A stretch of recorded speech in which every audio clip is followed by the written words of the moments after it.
അപ്പോൾ അതുകൊണ്ട് ഈ വർഷത്തെ ഓണത്തിന്റെ പരിപാടി നമ്മളിങ്ങനെ എടുത്തിട്ടുണ്ട്. നമ്മൾ അഞ്ചക്കാർ തുടങ്ങി വെച്ചിട്ടുണ്ട് ഈ വർഷത്തെ ഓണപ്പരിപാടി. ഓക്കെ, പരിപാടി ഉണ്ട്.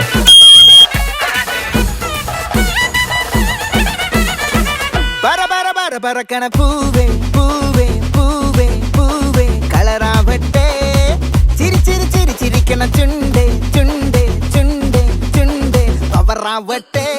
മുല്ലേ മുല്ലേ മുല്ലേ മുല്ലേ മുടിമേലെ മണം പരത്തണം, മലയാളക്കരയിളക്കണം, വിളമ്പാനായില നിരത്തണം. ഒരുങ്ങിവാ മിനിങ്ങിവാ, ഏത് മൂട് അത്തം മൂട്, ഏത് മൂട് പുക്കള മൂട്, ഏത് മൂട് മുണ്ട് മൂട്, ഏത് മൂട് സാരി മൂട്, ഏത് മൂട് സദ്യ മൂട്, ഏത് മൂട് പായസ മൂട്, ഏത് മൂട് പപ്പടം മൂട്, ഏത് മൂട് ഓണം മൂട്, ഏത് മൂട് അത്തം മൂട്, ഏത് മൂട് പുക്കള മൂട്, ഏത് മൂട് മുണ്ട് മൂട്, ഏത് മൂട്